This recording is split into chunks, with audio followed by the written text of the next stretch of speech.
10장 11장 창세기 11장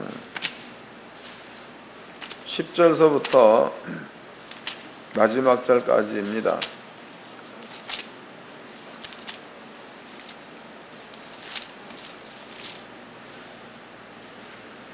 창세기 11장 10절로 마지막 절까지 다 같이 한 목소리로 합독을 하도록 하겠습니다. 시작.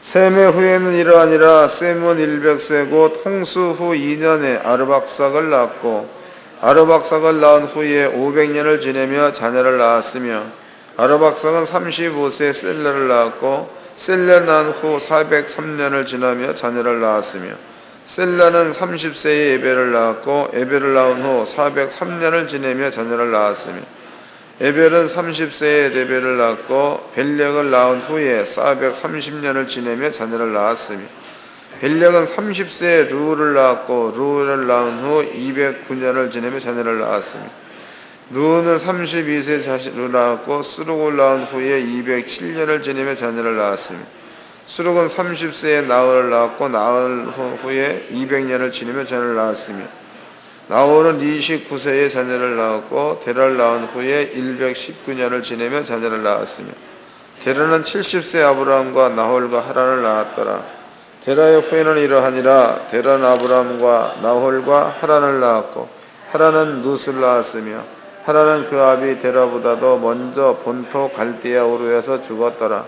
아브라함과 나홀이 장가들었으니 아브라함의 나이 이름 나홀의 밀가니 하란의 딸이요, 하란은 밀가의 아비며 또 이스가의 아비더라.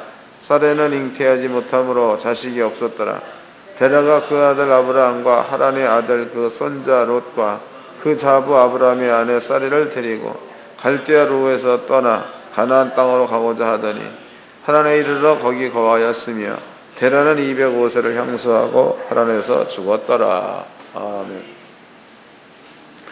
창세기 11장 10절서부터 마지막 절까지 내용은요, 아브라함의 시대가 열리기 직전 아브라함의 아비 데라지요, 데라의 죽음까지가 기록되어 있습니다.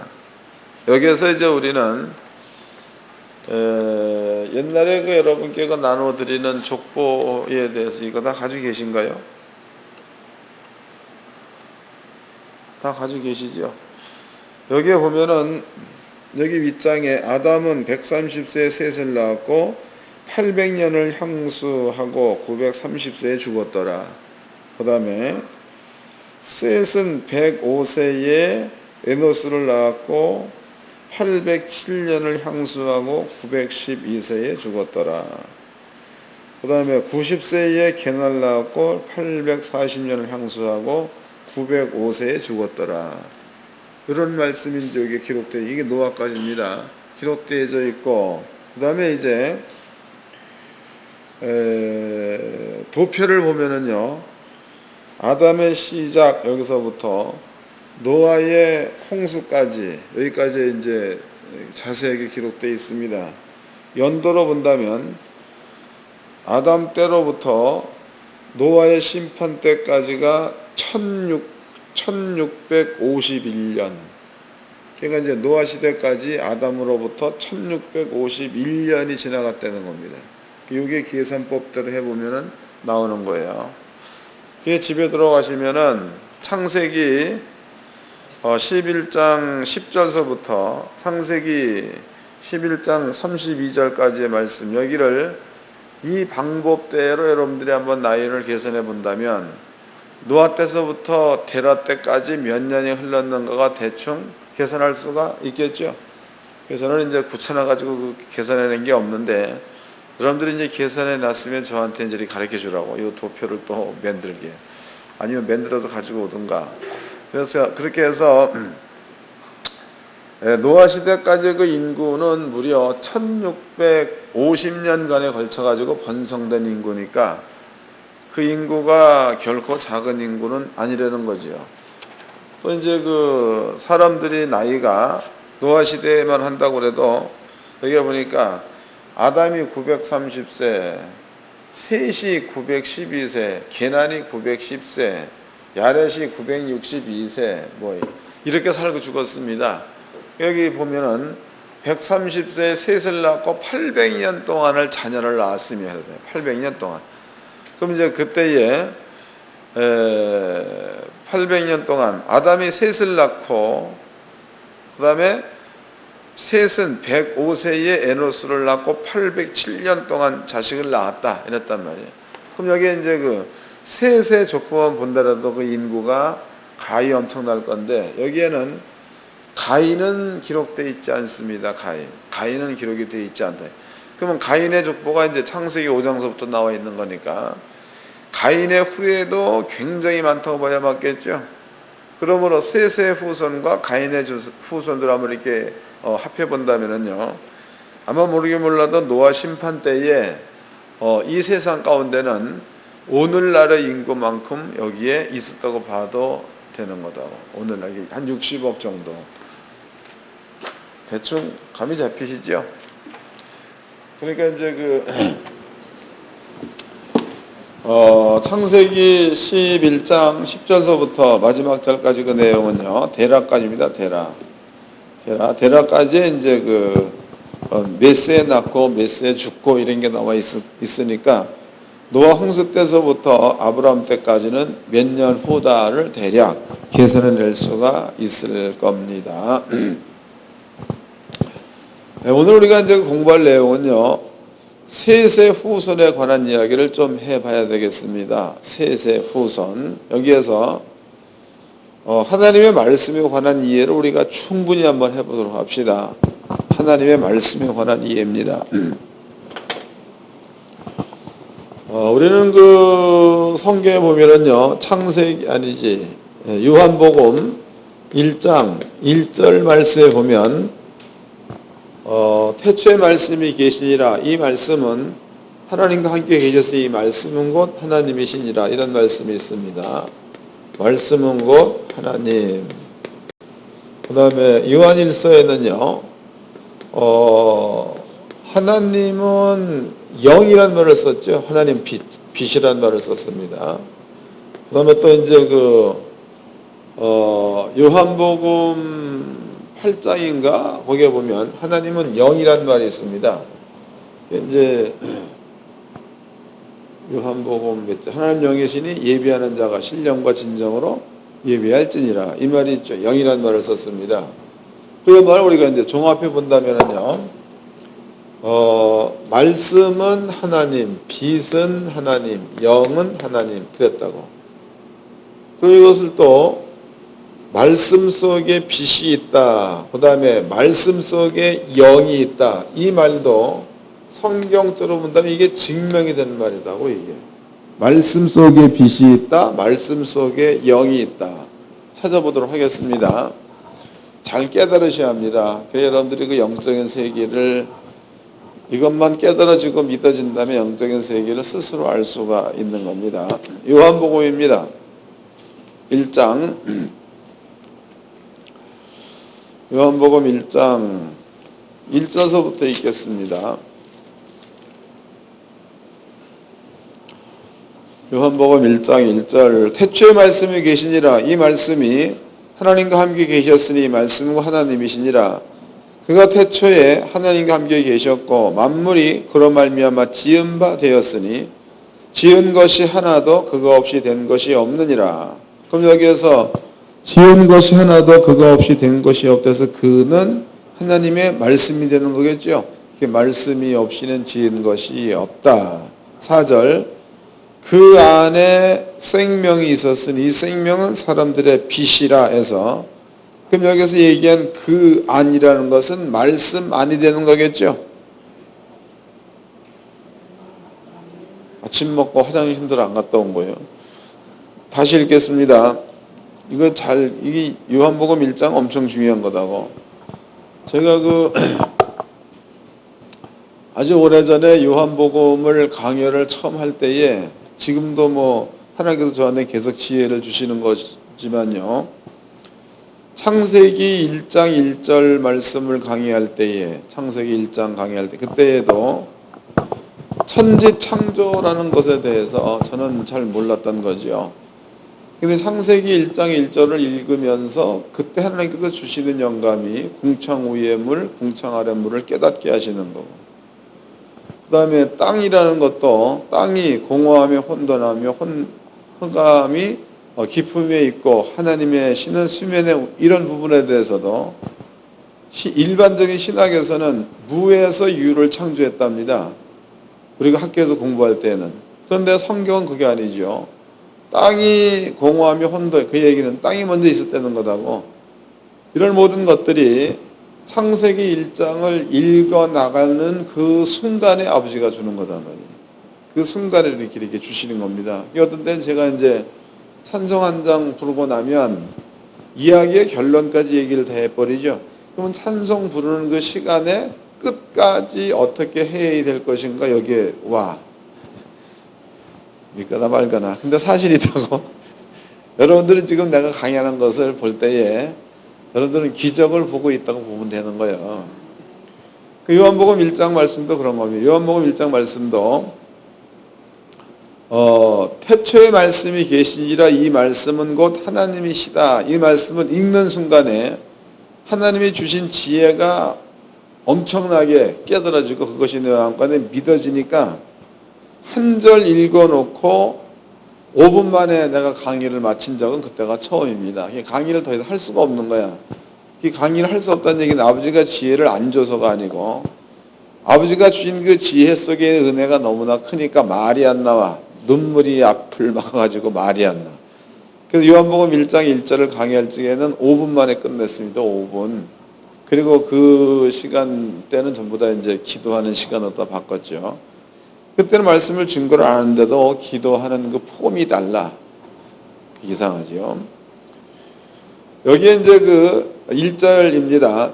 태초에 말씀이 계신지라 이 말씀이 하나님과 함께 계셨으니 이 말씀은 곧 하나님이시니라. 이런 말을 썼잖아. 이 말씀은 곧 하나님.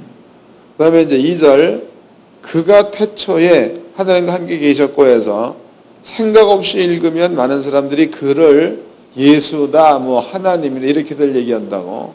지금은 제가 이제 우리 영건 목사님들은 다 아시는 분들이니까 내가 잘 안 물어보는데 옛날에는 그 전국적인 세미나를 기도원 같은 데서 많이 했었죠. 그럴 때는 여기에서 그는 누구를 말합니까? 라고 물어보면 전부가 예수라는 거예요. 다 예수다고 대답을 한다고. 근데 글을 읽어보면 예수가 아니잖아. 다시 읽어보겠습니다. 태초에 말씀이 계시니라 이 말씀이 하나님과 함께 계셔서 이 말씀은 하나님이시니라. 그가 태초에 하나님과 함께 계셨고 해서 그가 태초에 하나님이란 말을 썼으니까 하나님은 또 아니라는 거예요. 그죠? 그러니까 그라는 것은 하나님의 말씀을 얘기하는 거겠죠. 그가 말씀이 태초에 하나님과 함께 계셨고 만물이 말씀으로 말미암아 지은 바 되었으니 지은 것이 하나도 말씀이 없이는 된 것이 없느니라. 4절 말씀 안에 생명이 있었으니 이 생명은 사람들의 빛이라. 빛이 어둠에 빛이 되어 어둠이 깨닫지 못하더라 해서 그럼 여기 이제 말씀 안에 빛이 있었다라는 그것이 요한복음 1장 1, 2, 3절 말씀에서 이 증명이 된 겁니다. 그 다음에 또 요한복음도 보겠습니다. 요한복음 3장입니다.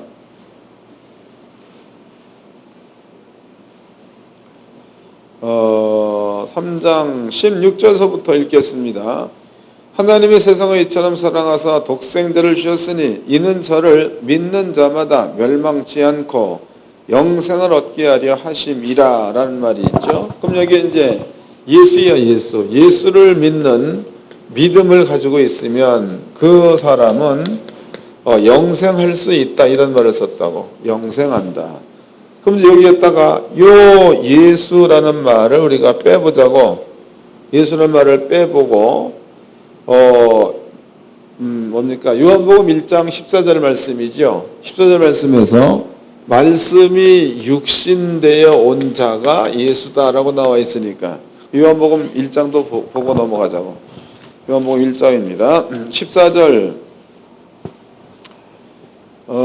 말씀이 육신되어 우리 가운데 거하심에 우리가 그 영광을 보니 아버지의 독생자의 영광에 은혜와 진리가 충만하더라 이랬단 말이에요. 그러니까 지금 1장서부터 10절까지는 말씀은 곧 하나님이다, 혹은 말씀으로 천지를 창조했다, 말씀 안에 생명이 있다, 말씀 안에 빛이 있다, 이런 얘기를 쭉 해놓으시고, 그 다음에 이제 14절 말씀에서는 말씀이 육신된 자가 누구냐? 예수다, 이래 나와 있다. 그 말씀이 육신된 자가 예수다, 이래 나와 있습니다. 그러면 이제 아까 우리가 또 요한복음 3장 보니까 나를 믿는 자는, 예수를 믿는 자는 멸망하지 않고 영생한다라는 말을 썼습니다. 그런데 예수는 지금 요한복음 1장 말씀을 읽어본다면 말씀이 육신이 되었다 그랬으니까 이 말을 또 바꿔 얘기해 본다면 말씀을 믿는 자는 영생한다는 거죠. 말씀을 믿는 자는 영생한다. 요한복음 17장을 보겠습니다. 거기에도 동일한 말이 있습니다. 요한복음 17장 1절서부터 읽겠습니다. 예수께서 이 말씀을 하시고 눈을 들어 하늘을 우러러 가라사대 아버지여 때가 이르렀사오니 아들을 영원롭게 하사 아들로 아버지를 영원롭게 하게 하옵소서.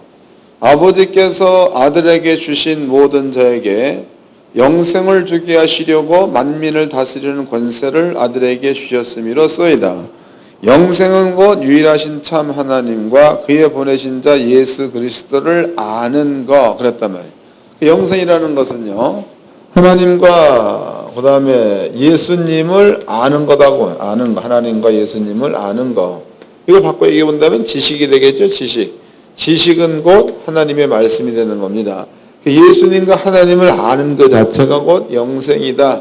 예수님이 직접 하신 말씀입니다. 그러니까 우리가 이제 요한복음 1장 1절 말씀에서 말씀은 곧 하나님이다. 그 다음에 그 말씀 안에 빛이 있다. 그 다음에 그 말씀 안에 생명이 있는데 그 말씀 자체를 믿어버리면 그 사람은 생명을 소유한 자가 되는 거고 빛을 소유한 자가 되는 거다. 한 가지 증명해 드렸습니다. 그 다음에 이제 말씀은 곧 영이다 라는 말이 있죠. 말씀은 곧 영이다. 이 말은 예수님께서 나는 길이요 진리요 생명이니 이런 말이 있다고, 나로 말미암지 않고서 내게로 올 자가 없느니라 이런 말씀을 예수 하셨습니다.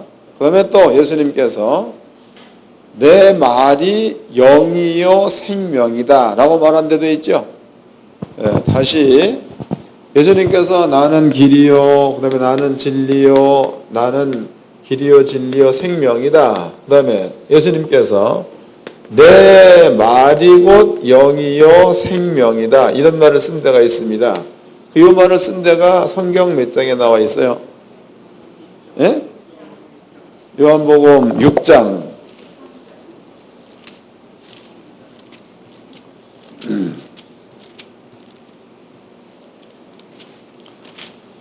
읽어보겠습니다. 요한복음 6장 63절 살리는 것은 영이니 육은 무익하니라. 내가 너에게 이른 말이 영이요 생명이라. 예수님께서 이른 말이야. 이 말이 영이요 생명이라는 말을 썼다고. 그럼 이것을 바꿔 얘기해 본다면 나는 길이요, 나는 진리요, 나는 생명 이런 말을 썼다고. 우리가 이 말을 한번 이해를 해보도록 하자고. 이 길이라는 말, 진리라는 말, 생명이라는 말. 우리는 그 생명이라는 것은요, 사망 세계에서 생명은 목숨 붙어 있는 것을 말합니다. 그런데 성경에서 생명은 영생을 뜻하는 겁니다. 영생, 영원히 사는 거예요. 영원히 사는 거예요. 영생의 생명입니다. 그럼 예수가 영생이라는 거다고. 그럼 예수가 진리라는 거죠. 진리라는 것은요, 변하지 않는 것을 진리라고 합니다.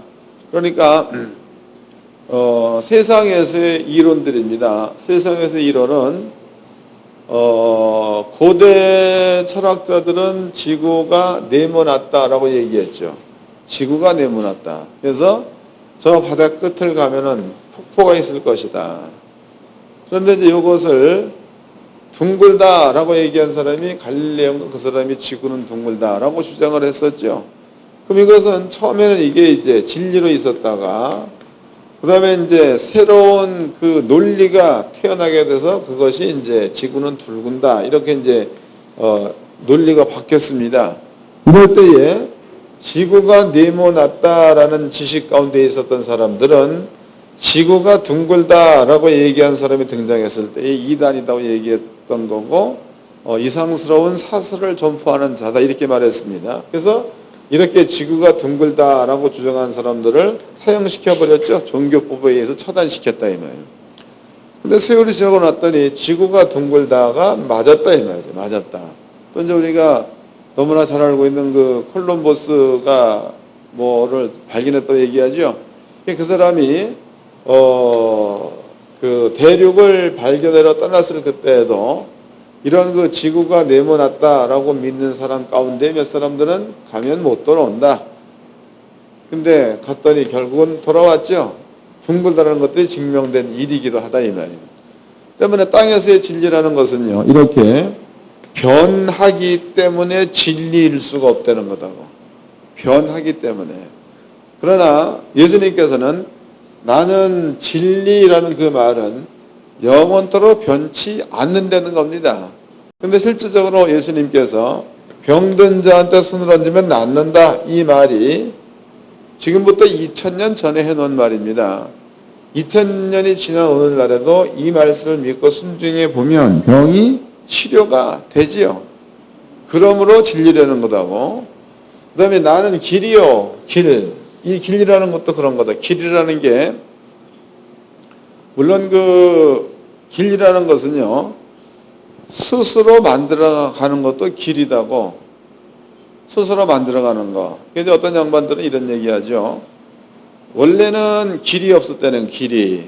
원래는 산에도 길이 없었다. 그런데 그 길이 없는 그 산을 사람들이 간다. 한 사람이 간다. 그러면 길을 연 사람이라는 거지. 두 사람이 간다. 길이 더 넓게 열어진다는 거예요. 3명, 4명, 10명, 100명이 지나가 버리면 이제는 완전하게 길이 되고 길이 다듬어진다는 거죠. 그러므로 길이라는 것은 본인이 연다. 이런 말을 하는 사람들이 있습니다. 그러나 성경은 예수님이 길이라는 거예요. 예수님이 길. 그 얘기는 여러분들이 신명기서를 보면 이런 말이 있습니다. 말씀에 순종하면 들어가도 복이요 나가도 복이요 떡반죽 것이 그 복을 받으리라. 그 다음에 말씀에 불순종하면 들어가도 저주요 이런 말이 있죠. 들어가도 저주 나가도 저주 이런 말이 있습니다. 그럼 아버지께서 복의 길과 저주의 길을 하나님이 열어놨다는 거다고. 여러분들이 만약에 복을 받기 원한다면은 복을 받는 길로 가면 복 받게 돼 있는 거고, 저주를 받기 원한다면 저주 받는 길로 가면 저주 받게 되어 있는 겁니다. 여기에서 나는 길이요 진리요 생명 이 말은요 결과적으로 하나님이 해 놓으신 말씀 자체는 곧 이미 나 있는 길이야. 우리가 뜯는 길이 아니고 이미 나 있는 길을 갔을 때에 순종하는 길로 간다. 그랬을 때에 순종하는 길에 갔을 때에 복이 온다. 들어가도 복을 받고 나가도 복을 받는 이 상태를 하나님께서 우리한테 주신 은혜다라고 말하는 거다. 감이 잡히시나요? 그러니까 지금 성경에 예수님께서 나는 길이요 진리요 생명. 그러니까 예수님 자체가 길이요 진리요 생명 그랬다고. 그 다음에 예수님께서 내 말이 영이요 생명 그랬으니까 결과적으로 예수가 한 말 가운데는 길도 있고 예수가 한 말 가운데는 진리도 있고 예수가 한 말 가운데는 생명도 있다는 뜻이 되겠죠. 이런 거다고. 그 다음에 요 말이 영이라는 거야. 요 말이 영. 이해되나? 요 말이 영. 요 말이 내 말이 영이요 생명 그랬으니까 이 생명 같이 보는 겁니다. 그럼 예수님께서 이제 가령 예를 한번 들어본다면 이런 것들이죠. 찾아보겠습니다. 마태복음 10장입니다. 마태복음 10장 1절서부터 읽겠습니다. 마태복음 10장 1절. 예수께서 그 12 제자를 부르사 더러운 귀신을 쫓아내며 모든 병과 모든 약한 것을 고치는 권능을 주시니라. 그럼 여기에 이제 예수가 제자들한테 권능을 줬다는 겁니다.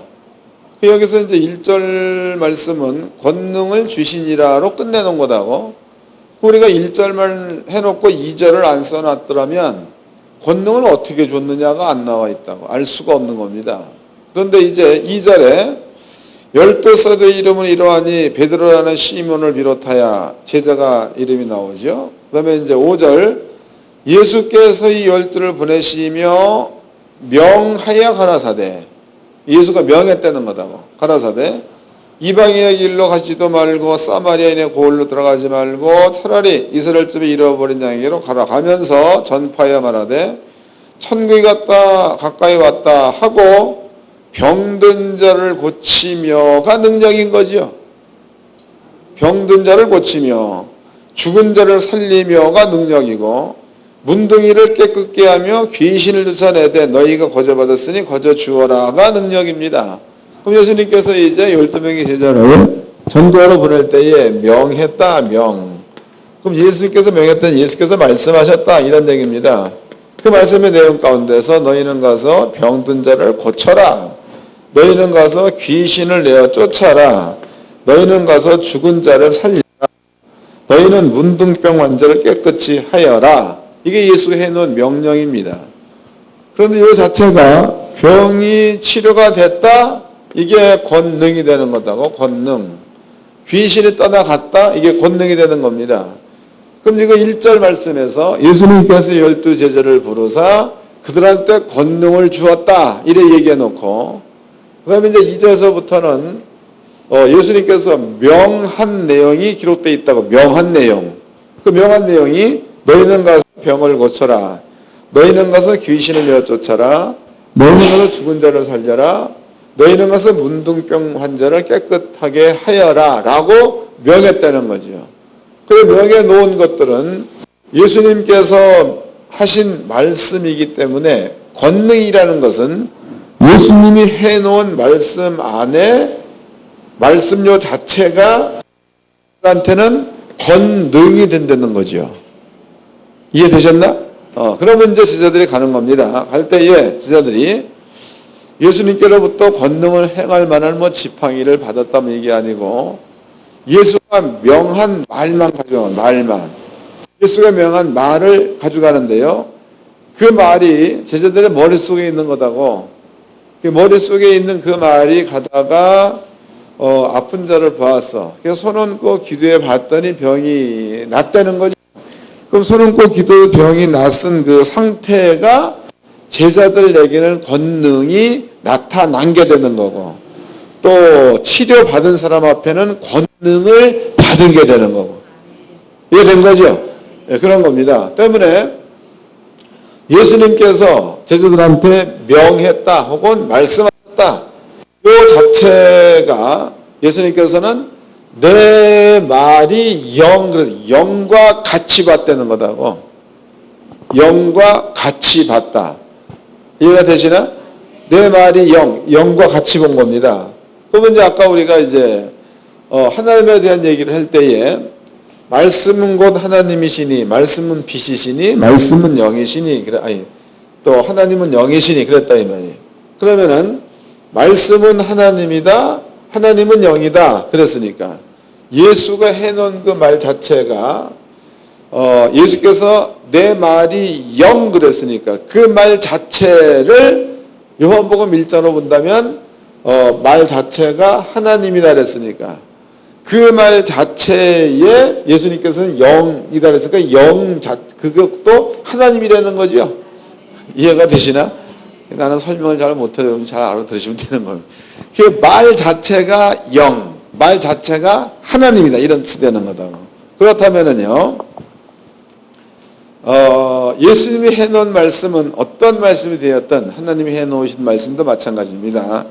어떤 말씀이 되었던 그 말씀 자체가 있다라는 그 이야기를, 말씀이 있다라는 그 얘기를 우리는 말씀이다라고 보지 말고 그 말씀 자체가 영이다고 보았을 때는 환경을 설명했으면 그 환경 자체가 영의 세계가 되는 거다. 이해되세요? 한 가지 또 예를 좀 들어보도록 하자고. 말씀이 영, 말씀이 존재입니다. 히브리서 1장 14절입니다. 히브리서 1장 14절 말씀에서 사도 바울이 하나님께서 모든 천사들을 구원 얻을 후사들을 위하여 섬기라고 보냈다 그랬단 말이에요. 하나님께서 모든 천사들을 구원 얻은 후사들을 섬기라고 보냈다. 그럼 모든 천사란 그 의미 가운데는 미가엘 군도 들어가 있는 거고 가브리엘 군도 들어가 있는 겁니다. 그러면 천군과 천사가 몽땅 다 들어가 있는 거다고. 모든 천사들을 구원 얻은 후사들을 섬기라고 보냈다 그랬으니까, 그러면은 그 말 자체는 어떤 그 구원 얻은 후사들의 영적인 환경을 설명해 놓은 겁니다. 설명.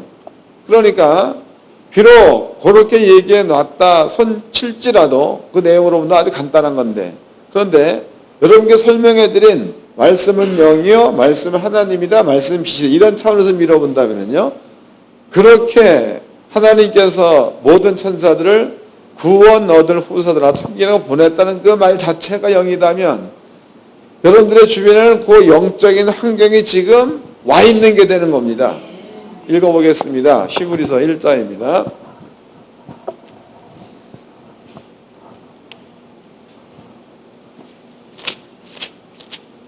1장 14절 읽겠습니다.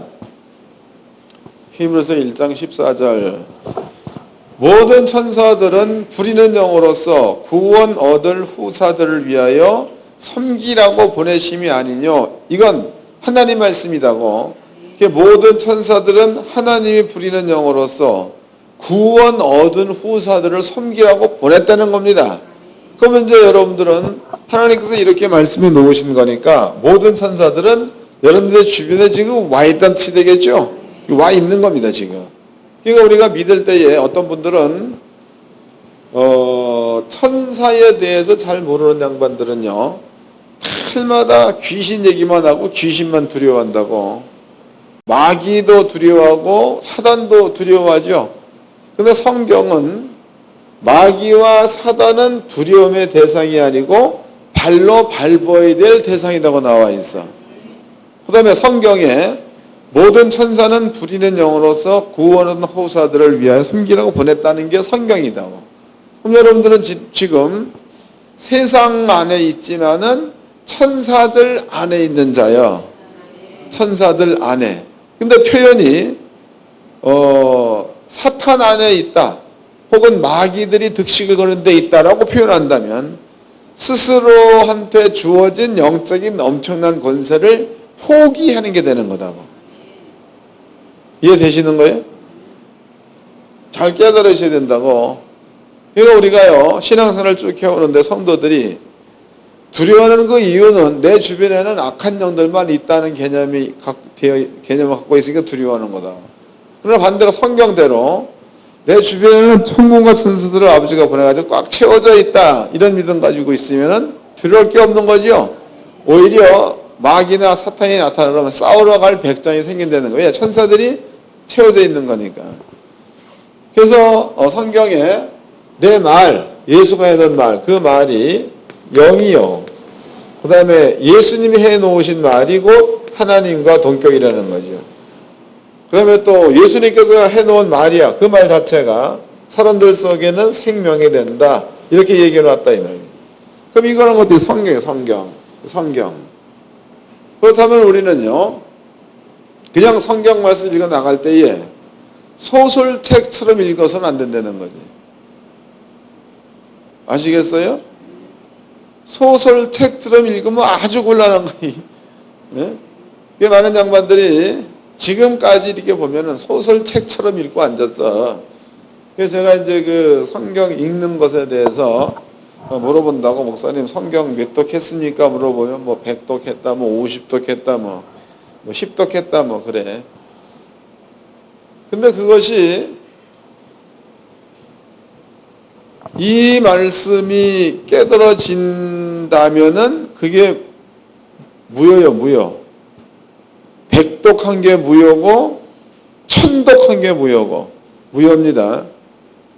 여러분들은 성경을 한독, 1독도 안 했다고 그래도 성경 말씀 자체가 영이란 믿음을 가지고 있다면 한마디의 말씀이 여러분들의 일생을 좌우할 줄로 믿습니다. 이 엄청난 능력이 있는 거다고. 이 성경 말씀을 우리가 얼마나 등한시, 지금 얼마나 약화시키고 얼마나 등한시하는 거냐고. 그 다음에 하나님께서 얘기해 놓으실 때에 말씀 그 모든 자체가 하여튼 구약성에도 보더라도 이 모든 말씀이 어떤 말씀이 되었던지 간에 전부가 다 존재로 나타났다는 겁니다. 구약성경에서는요. 그러면 하나님께서 만약에 빛이 있으라, 그 빛이 있었어. 궁창이 있으라, 궁창이 있었습니다. 그러면은 빛이 나타나기 전에 하나님께서 해가 있으라라는 그 말 자체가 해의 영이 되는 거겠죠. 그리고 그 해라는 그 말 자체가 해라는 존재로 나타났다 이 말이다. 그럼 이것은요, 사물은 그렇다 손칠지라도 그러면 이제 이 말과 똑같은 원리로 복에 대한 생각을 해봐요. 복. 그 아버지가 말씀에 순종하는 자는 복을 준다 그랬으니까 그 말씀에 순종하는 자들은 이미 영적인 환경에서의 복 안에 있는 자가 되는 거죠. 이 복이라는 말 자체가 영이니까 그러니까 순종한 자리에 있으면 환경 자체가 복으로 형성되어 있는 자가 되는 겁니다. 그럼 그 안에 머물러 있으면 그 복이 존재로 나타난다는 거죠. 이게 성경 말씀입니다. 제발 좀 믿으시기 바랍니다. 그냥 머릿속에만 집어넣어서 잊어먹으면 안 되는 거예요. 이런 말씀을 어떻게 잊어먹냐고. 이게 보면 목사님도 마찬가지고 저번 주간에 우리가 창세기 뭐 공부했어요? 목요일날. 봐봐. 그러니까 성도들도 주일날 들은 얘기를 그 다음 주가 물어보면 몰라. 그 성경대로라면 이렇게 말씀 자체가 곧 영이요. 말씀 자체가 하나님이라 그랬으니까 아버지께서 복을 얘기해 놓은 것 같으면 순종하는 자리에서는 복이 꼭 나타나야 돼. 이건 100%예요. 100%. 99.9도 아닙니다. 자, 이것이 하나님의 말씀에 대한 권위입니다. 권위. 그럼 여러분들이 만약에 이제 상황적으로 본다면은 어려운 일들이 있다, 시험 가운데 있다, 가난 가운데 있다, 질병 가운데 있다. 이렇게 치자고. 그러면 그것은 상황적으로 본다면은 저주 안에 있는 거다고, 저주 안에 있는 겁니다. 그럼 여러분들 속에 이 말씀이 여러분들의 심령 가운데에 믿음화 되어진 상태에서 여러분들이 저주 가운데 들어간다면 그러면 저주는 떠나가야 되는 거예요? 머물러 있어야 되는 거예요? 들어가도 복, 그랬으니까 일로 갈 때 저주가 있다 그러면 저주가 떠나가고 복이 와야 되는 거고, 이리로 갈 때 저주가 있다 그러면 저주가 떠나가고 복이 와야 되는 거고, 일로 갈 때 논밭이 저주가 와대가 막 논밭이 막 안 되는 거야. 내가 가갖고 농사를 지으면은 거기 있는 저주가 떠나고 농사가 잘 돼야 맞는 거죠. 그게 하나님께서 우리한테 주어진 복입니다. 은혜라고도 하죠. 은혜. 이처럼 하나님께서는 당신이 존재한다는 것에 대해서 우리에게 하나님의 말씀이라는 것들을 주어가지고 당신이 존재한다는 것에 대해서 증명하셨다는 거다고. 이 하나님이 계시다 안 계시다 이런 부분에 대해서는 여러분 스스로가 복의 길로 가보면 하나님이 있다 없다를 알 수 있다는 이야기죠. 예. 이 하나님께서는요 멀리 계신 분이 아니라 임만 우리와 말씀으로 함께 하시는 분인 줄로 믿으시기 바랍니다. 이 말씀 속에 이런 권위가 들어있는 겁니다. 요거 기억해 놓으십시오. 요걸 기억해 놓으시고. 자, 그 다음에 이제 창세기 3장을 한번 보도록 하겠습니다. 창세기 3장.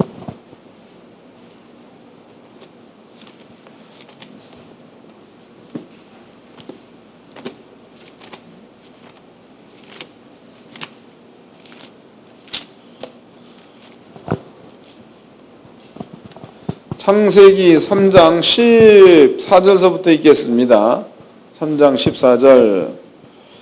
여호와 하나님이 뱀에게 이르시되 내가 이렇게 하였으니 내가 모든 육축과 들의 모든 짐승보다 더욱 저주를 받아 배로 다니고 종신토록 흙을 먹을지니라. 15절.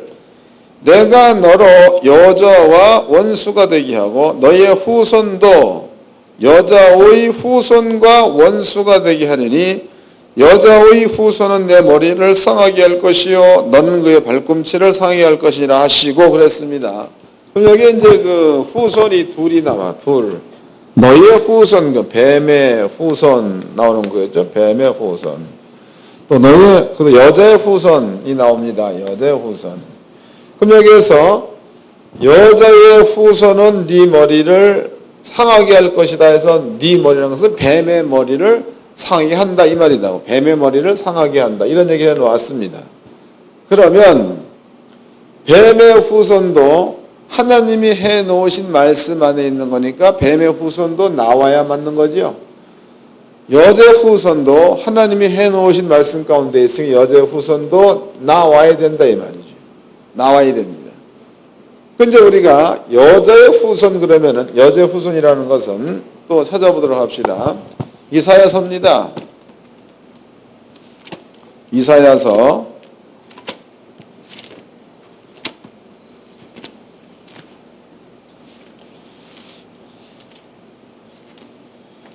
이사야서 9장을 보겠습니다. 아니 7장. 이사야서 7장 14절을 읽겠습니다. 이사야서 7장 14절. 그러므로 주께서 친히 징조로 너에게 주실 것이라. 보라 처녀가 잉태하여 아들을 낳을 것이요 그 이름을 임마누엘이라 하리라 그랬으니까 아직까지도 하나님께서 창세기에 해놓은 말씀이다고 이 말씀이 창세기 3장에 있는 말씀입니다. 여자의 후손. 그리고 이제 지금 이야기는 이사야서입니다. 이사야서에 하나님께서 또 여자의 후손을 논해 처녀가 잉태하여 아이를 낳을 것이다. 그러면은 창세기 때로부터 이사야 시대까지는 아직까지는 여자의 후손이 나타나지는 않았지만 하나님이 해놓은 말씀이기 때문에 그 말씀은 영이요 생명인 채로 존재한다는 이야기죠. 이해되세요? 영이요 생명인 채로 말씀이 육신되어 나오지 않은 거지만 영이요 생명인 채로 아직까지도 창세기 3장서부터 이사야서 7장까지는 창세기 때 해놓은 그 말씀이 영이요 생명인 상태로 존재하고 있다는 겁니다. 이게 존재하고 있습니다. 그 다음에 또 이사야서 3장을 보겠습니다. 3장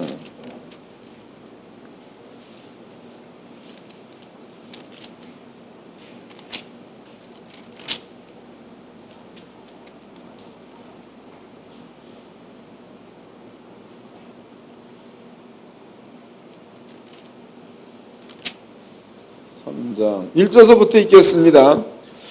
보라 주 만군의 여호와께서 예루살렘과 유다에 의뢰하며 의지하는 것을 제하여 버리되 곧 그 의뢰하는 모든 양식과 그의 의뢰하는 모든 물과 용사와 전사와 재판관과 선지자와 복술자와 장로와 50부장과 기윈과 모사와 권교한 장인과 능란한 요술자를 그리하실 것이며 에서 그럼 하나님께서 전부 다 제한되는 거예요.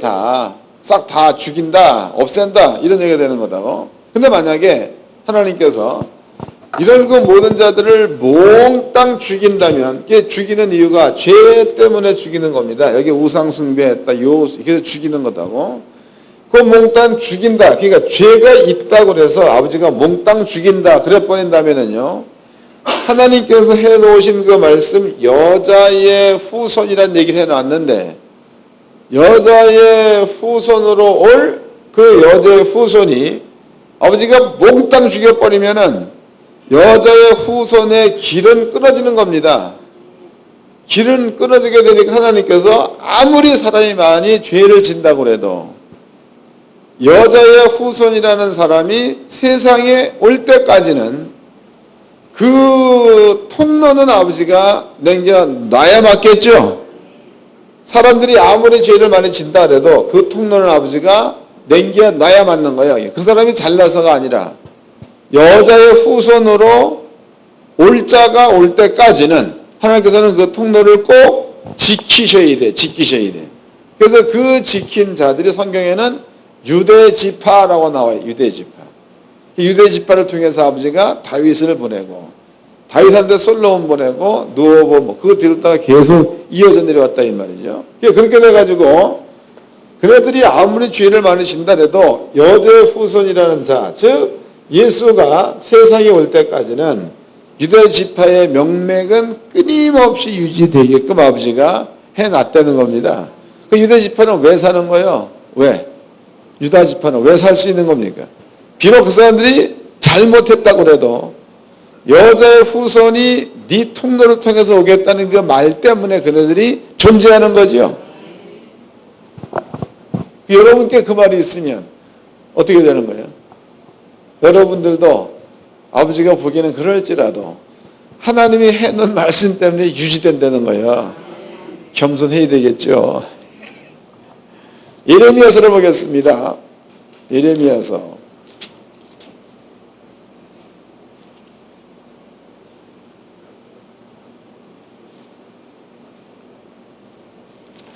예레미야서 5장입니다. 1절서부터 읽겠습니다.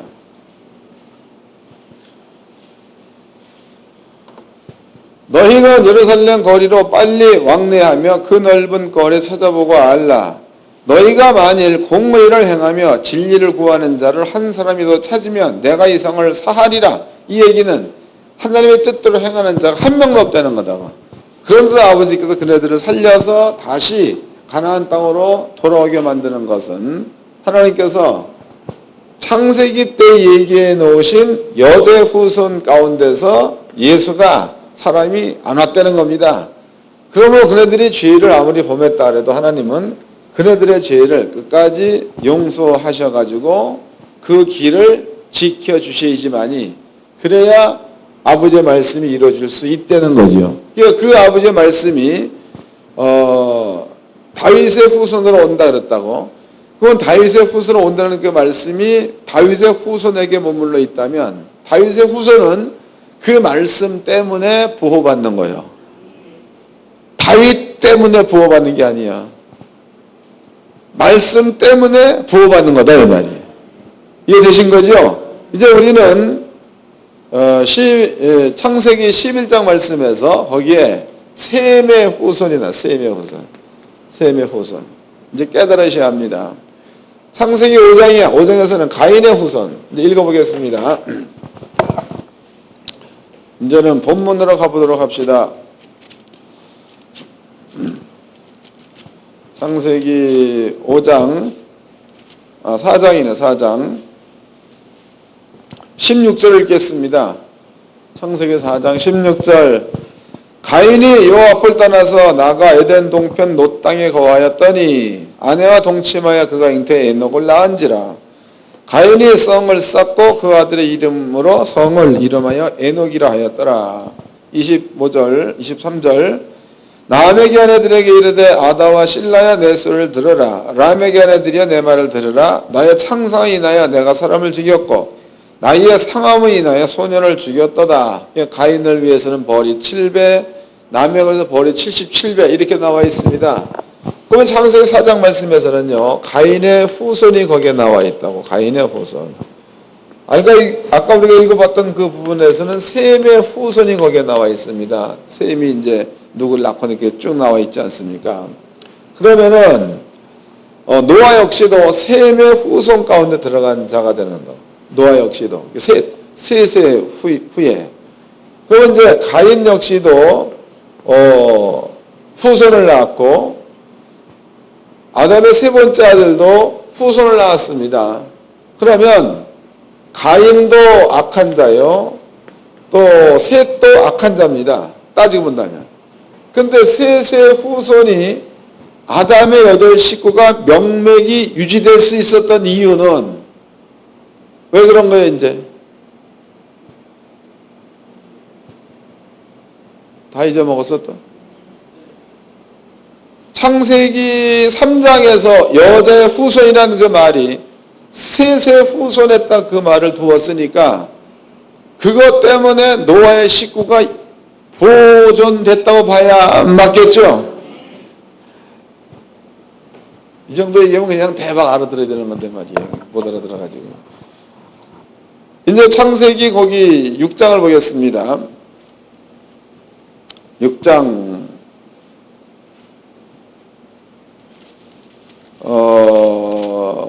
5절서부터 읽겠습니다.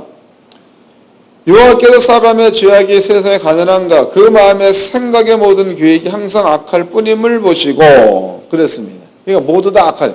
여기는 이제 가인의 후손도 셋의 후손도 다 섞여 사는 거죠. 다 악하다. 그 다음에 6절 땅 위에 사람을 지으셨으면 한탄하사 마음에 근심하시고 가라사대 나의 창조한 사람을 내가 지면에 쓸어버리되 사람으로부터 육축과 기는 것과 공중의 새까지 그러하리니 이는 내가 그것을 지었음을 한탄함이니라 하시니라. 그러나 노아는 여호와께 뭐라는 거예요? 이제 이해가 되시겠죠?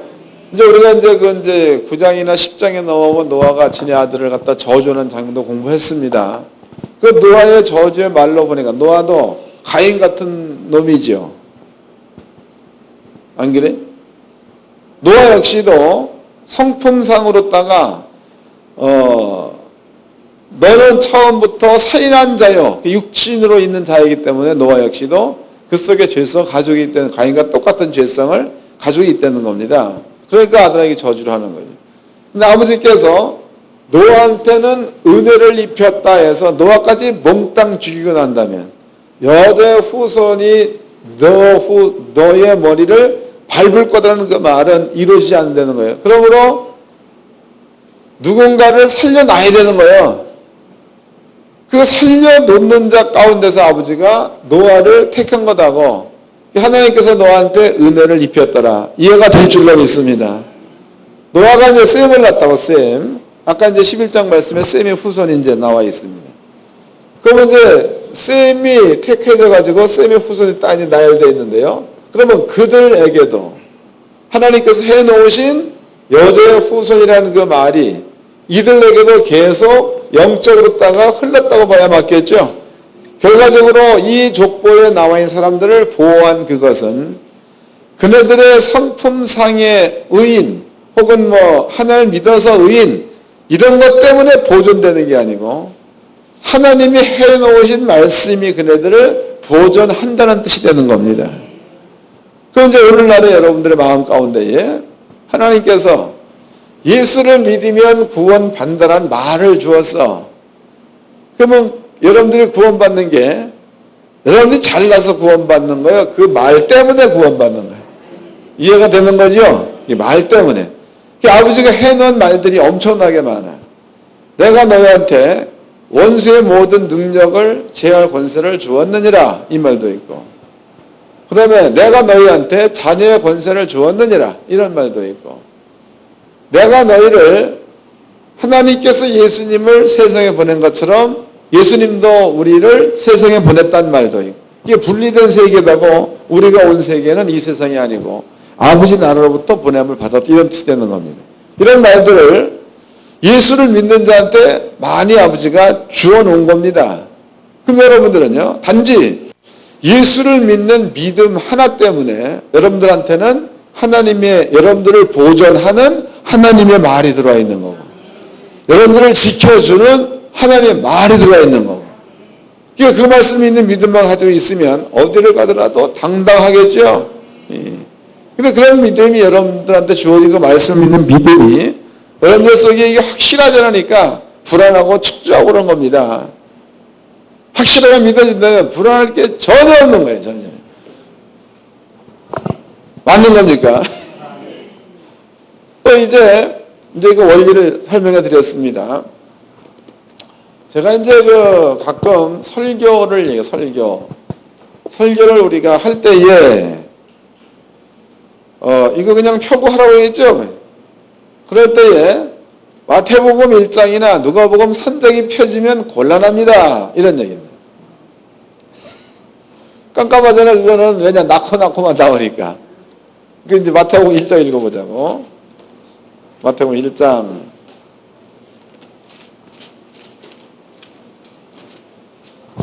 1절입니다. 아브라함과 다윗의 자손 예수 그리스도의 세계라. 아브라함이 이삭을 낳고 이삭은 야곱을 낳고 그 위에 이제 쭉 나옵니다. 그렇다면은요, 이런 그 족보를 여기다 기록해 놓은 것, 누가복음 3장도 마찬가지겠죠. 족보를 기록해 놓은 이유는 족보에 나와 있는 사람들이 전부가 다 지네들이 잘나서 보존된 게 아니고 하나님이 해놓으신 말씀 때문에 그들이 보존된다라고 본다면, 이 이름 가운데 누구를 끄집어낸다 해도 아버지의 은혜를 설명해 낼 수가 있겠죠. 봐봐. 모르니까 못하는 거예요. 알고 깨달으면 충분히 할 수 있는 일인데 모르니까, 목사님 왜요? 마태복음 1장 나오면 뭐라고 설명하나요? 설명이 안 되는 거죠. 그러나 여러분들이 이런 것들이 마음 가운데에 지식을 얻다가 믿음을 얻다가 마음 가운데 쌓여 있다면 아주 마태복음 1장도 은혜롭게 설교할 수가 있겠죠. 이게 될 수밖에 없는 겁니다. 그래서 우리는요, 족보를 이렇게 읽어 내려갈 때에 적어도 이 정도의 눈을 가지고 족보를 이렇게 본다면, 낳고 속에도 눈물이 나와야 맞아. 여러분들이 노아 보면은 성품이 원래 그런 사람이에요. 자기 아들을 저주할 사람인데 하나님께서는 여자의 후손을 끝까지 보내주시려면은 누군가를 택해야 되는 거예요. 그때 아버지가 노아를 택해서 그 노아한테 이 말을 줬다고 쳐보자고. 그것 때문에 노아가 받은 은혜는 얼마나 큰 거예요.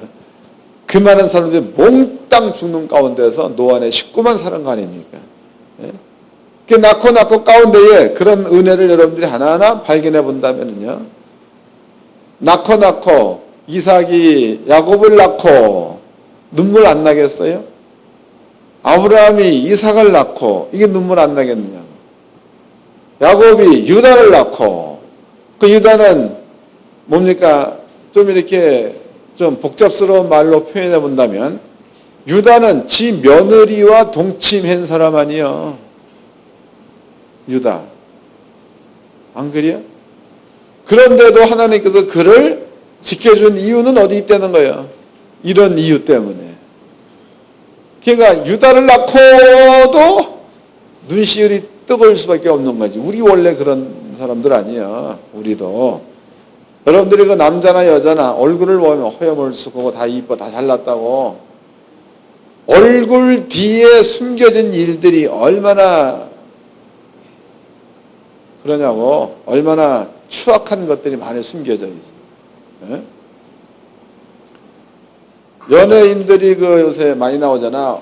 얼굴마다 깎고 뭐 해가지고 얼마나 이쁩니까? 근데 그네들한테 나타나지 않는 사생활에 대해서 우리가 얼마나 알아요? 모르죠. 그러나 그 뒷면, 그네들의 그 어둠의 일들을 보면은요, 아주, 우리는 많은 그 젊은 놈들이 그런 사람들 볼 때 우상처럼 보고 뭐 그러지만 그 뒷면에 숨겨져 있는 것들은 아주 추악합니다. 사람은 누구나 다 마찬가지예요. 다. 그런데도 우리 속에는요, 예수님으로 인해서 아버지께서 예수를 통해 준 말들이 있어, 말들. 그 말들 때문에 여러분들이 이 땅에서나 아버지 나라에서나 보존되는 줄로 믿으시기 바랍니다. 그 은혜를 모르면 종이 아니지. 그 은혜를 알아야 하나님을 전할 수 있는 종이 되는 거지. 옆 사람과 인사 좀 합시다. 우리 그런 사람입니다.